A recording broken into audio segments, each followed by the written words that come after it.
Ben tabii Bahçeli'nin dünkü açıklaması aslında mevcut duruma ilişkin bir tutum olarak değerlendirilmeli. Yani yine komisyonun Bahçeli'nin açıklamasının yanı sıra komisyonun ortak yaptığı açıklama da önemliydi.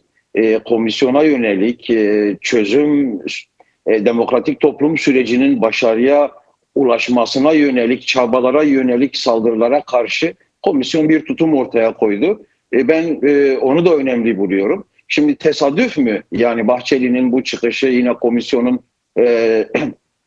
tümden ortak bir kararla işte sürece yönelik saldırılara karşı net bir duruş sergilemesi şüphesiz tesadüfi gelişmeler değil. Yani geldiğimiz aşamayla ilgilidir demokratik toplum sürecinde ve zaten geldiğimiz aşamaya baktığımızda aslında sürecin en kritik aşamasına gelmiş olduğumuzu ifade etmek gerekiyor. Neden bunu ifade ediyorum? Çünkü yani mevcut durumda sürecin ilk aşaması tümden tek taraflı, yani Önder Apo ve Kürt Özgürlük Hareketi'nin çabalarıyla aslında bu noktaya geldi. Ve mevcut durumda artık gelinen nokta çok kritik bir eşiği ifade ediyor. Bu kritik eşik artık devletten ve AKP'den, özellikle AKP cephesinin, AKP içerisindeki bazı kesimler diye ifade etmek gerekiyor belki, tutumlarını netleştirmesini gerektiriyor. Yani çünkü mevcut durumda sürecin ilerleyebilmesi için yerine getirilmesi gereken zorunluluklar ve gerekliliklerin devlet ve AKP iktidar cephesinden hepsi karşımızda bulunuyor. Henüz bu konuda atılmış tek bir somut adım yok. İşte yani sürecin kritikliğinin dayandığı temel husus da bu husus. Şimdi bu noktada yani artık sürecin uzatılabileceği koşullar, zamana yaydırılabileceği koşullar kalmamıştır. Mevcut durumda artık tutumun, demokratik toplum sürecinin nereye evrileceğinin netleşme zamanı içerisinde bulunuyoruz. Yani bu konuda ifade ettiğim gibi yani Kürt tarafı üzerine düşen bütün gereklilikleri birinci aşama açısından yerine getirmiş bulunuyor. Şimdi peki devlet ve AKP cephesinden yerine getirilmesi gereken zorunluluklara, gerekliliklere baktığımızda nasıl bir tabloyla karşı karşıyayız? Bu konuda henüz atılmış somut tek bir adım olmadığını görüyoruz. Yani Önder Apo'nun umut hakkı ve özgür yaşar ve çalışır koşullarına ilişkin en ufak bir gelişme söz konusu mu? Değil. Halbuki bu sürecin en temel zorunluluğu Önder Apo'nun özgür çalışır ve yaşar koşullarının sağlanabilmesi için umut hakkı konusunda yapılacak düzenlemeyle ilgilidir. Ama bu konuda henüz herhangi bir adım atılmış değil. Peki yani demokratik entegrasyon yasalarına ilişkin somut elimizde atılması gereken adımlara ilişkin bir şey var mı?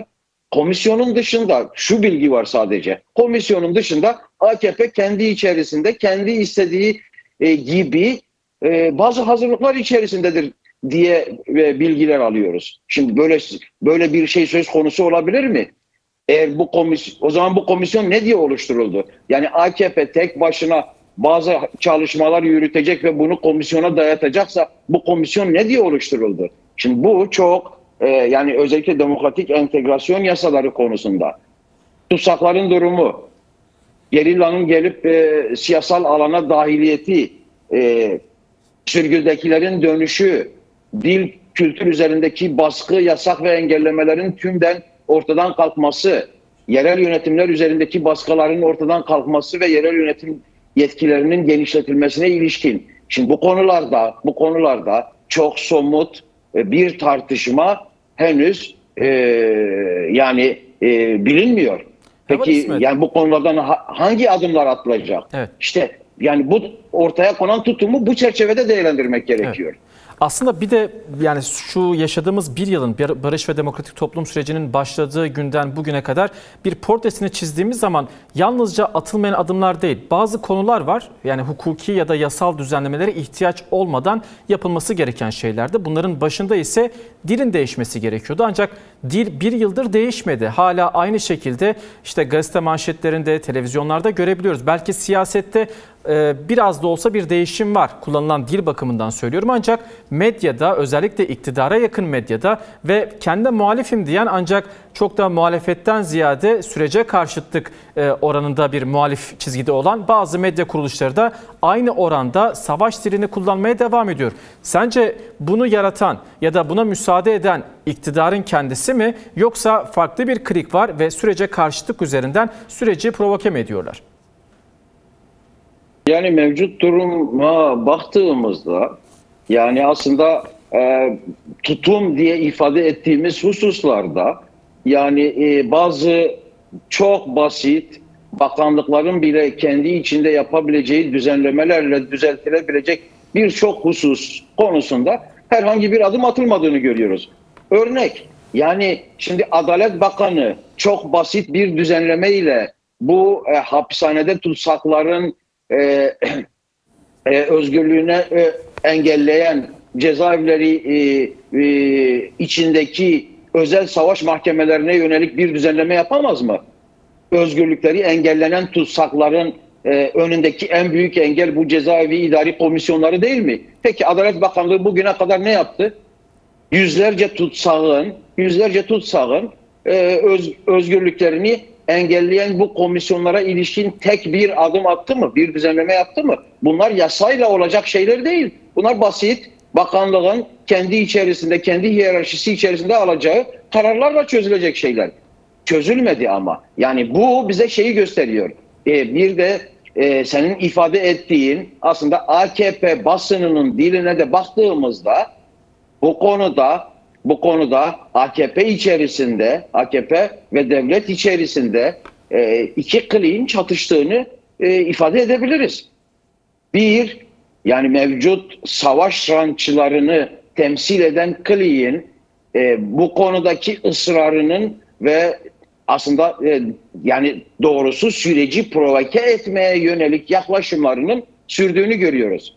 Ama yani sürece olumlu bir katkı sağlamak noktasında olanlar ya da işte bu eğilimde olanların ise hiçbir tepki ve tutum almadıklarını görüyoruz. Şimdi asıl tehlike burada. Yani savaş rançısı kesimler saldırgan, süreci provoke etmeye yönelik tutumlarını ısrarla sürdürürken yani bu sürecin işte bir biçimiyle başarıya ulaşmasına yönelik eğilim içerisinde olanlarda herhangi bir tutum değişikliği söz konusu değil. Ya da net bir tutum yok. Şimdi bu çok zor oluyor zaten mevcut durumda. Yani gerçekten AKP basınının bazı kanallarına baktığımızda insan bu kanallar AKP'nin kanalı mı yoksa İYİP'in işte Özdağ'ın kanalları mı, tümden savaş ranççılarının kanalı mı diye şaşırıyor. Yani eğer AKP bu sürecin içerisindeyse hükümetin büyük ortağı olarak o zaman bu kendisine bağlı basının ortaya koyduğu tutum nasıl ifade edilecek? İşte bu bahsettiğim dengeyle ilgili bir durum aslında söz konusu. Bu konuda yeni bir yaklaşıma ihtiyaç var. İşte bence Bahçeli yani süreci provoke edebilecek kesimlerin gittikçe güçlendiğini gördüğü için bu tutumu ortaya koyma gereğini, ihtiyacını, zorunluluğunu duydu. Yoksa yani mevcut durumun izah edilebilecek bir tarafı yok. Tamam, ben komisyonda umuyorum ki önümüzdeki birkaç gün içerisinde toplanacak olan komisyonda umuyorum ki yani sürecin ilerletilmesi için en zaruri gerekliliklerden biri olan komisyon üyelerinin İmralı'ya gidilmesi yönünde bir karar alınır.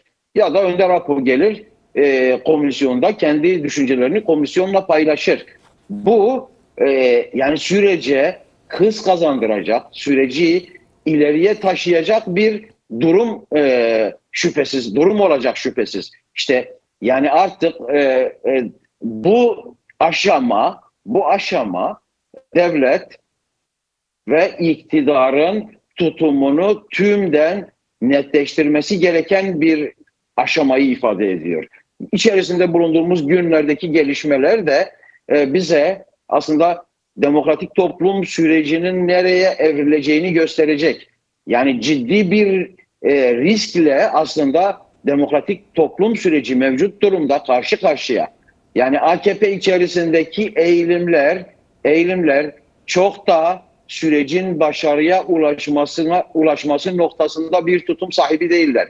Bir eğilim tümden bozmaya çalışırken diğer eğilim ise yani ondan güç alarak kendi aslında çizgisini sürece dayatmaya çalışıyor.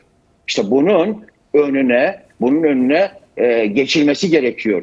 Bu noktada da şüphesiz yani Türkiye'nin demokratikleşmesini isteyen, demokratik cumhuriyetten yana olan, 100 yıllık Kürt sorununun artık bundan sonra çözümünün ertelenemeyeceğinin bilincinde olan ama yani Türkiye'de demokrasi için mücadele eden sosyalist demokratik güçler net bir tutumu ortaya koymalı. Bu süreç herkesin en net tutumunu ortaya koymasını gerektiren bir süreç. Yoksa ifade ettiğim gibi gerçekten sürecin en kritik aşamasında bulunuyoruz. Bu aşamanın aşılması sürecin başarı ya da başarısızlığını da belirleyecek bir şey ifade edecektir. Bir durum ifade edecektir bizim açımızdan. Heval İsmet, aslında şunu da konuşmakta yarar var. 17 toplantı gerçekleştirdi komisyon. Bu 17 toplantının hiçbir tanesinde katılımcılar, yani dinlenen kişiler için bir oylama yapılmadı. Ancak söz konusu olan, baş müzakereci olarak kabul edilen, yalnızca Kürt Özgürlük Hareketi ya da Kürt halkı için söylemiyorum bunu, direkt Devlet Bahçeli, yani iktidarın, devletin içerisinde yer alan bir kişinin söylemiyle baş müzakereci ve baş muhatap olan bir kişi için oylamaya sunuluyor. Yani bir tartışma yaratılıyor. Bu tartışmayı yaratan klik dediğimiz kesim bir savaş rantçıları mı, yoksa iktidarın kendisi mi? Çünkü kendileri kendi söylemleriyle dinlenmesi gerektiğini ifade etti Cumhurbaşkanı Erdoğan. Bir de Cuma günü bu oylama yapılacak. Cuma günü öncesinde bugün AKP'nin grup toplantısı olacak meclis içerisinde. Yarın da CHP MYK toplantısı yapacak. Karar alınacağı söyleniyor böyle bir gidişin olup olmaması yönünde. Sen gidileceğini söyledin. Yani öyle umuyoruz hepimiz tabii ki de. Yani neler yaşanıyor? Neden böyle bir tartışmaya açılıyor bu konu? Şüphesiz devlet içerisinde yani çok güçlü bir savaş rantçısı klik var. Önce bu gerçeği görmemiz gerekiyor ve bu klik tüm gücüyle süreci sabote etme çabalarını sürdürüyor. Gelinen aşamanın da tümden geriye dönülemez bir noktaya ulaşmaması için elinden gelen bütün çabayı harcıyor. Bunun meclis ayağı var. Bunun komisyon içerisindeki bu zihniyetle ortaklaşan bazı bireylerin tutumları ve açıklamaları var. Bunun özellikle medya ayağı var. Ve bu savaş rantçısı kesim sürece ilişkin saldırılarını artık en üst düzeye ulaştırmış bulunuyor. Ama bir de kendisine göre şimdi belki Türkiye'de şu anda işte çok geniş kesimler Türkiye'nin nasıl demokratikleşebileceğini tartışıyor. Ama herkesin şüphesiz kendisine göre bir demokrasi anlayışı var. İşte tam da bu noktada özellikle iktidarın, AKP cephesinin biz uygulamalarına ve yaklaşımına baktığımızda yani birçok yaklaşımın ve uygulamanın sürecin ruhuna ters olduğunu görüyoruz. Bu bir yandan AKP'nin zihniyetiyle ilgili olurken diğer yandan ise yani mevcut süreci AKP'nin nasıl sonuçlandırmak istediğiyle ilgilidir. Yani AKP'nin Türkiye'nin bizim yani sosyalist demokratik ilerici güçlerin istediği bir demokratikleşme olmadığı gerçeğini görmemiz gerekiyor. Bunu bilmemiz gerekiyor. İşte tam da bu noktada süreç önem taşıyor. Yani AKP zihniyetinin ifade ettiği gibi mi bir demokratikleşme hedefi ortaya konmalı, yoksa gerçekten Türkiye'nin yani demokratik bir cumhuriyete dönüşmesini isteyen güçlerin talepleri mi başarıya ulaşacak? İşte çatışma bu noktada. Tam da bu noktada işte tutum önem kazanıyor.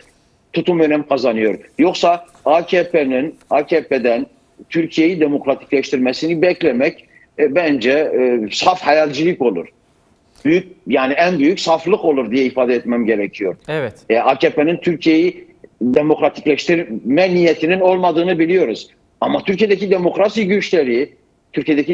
güçleri bu noktada AKP'yi zorlayarak en azından bu süreçte en ileri düzeyde toplumsal talepleri AKP'ye dayatarak çözüm sürecinin çizgisinin demokratik toplum yönünde evrilmesine katkı sunabilir. İşte yapılması gereken bu. Evet.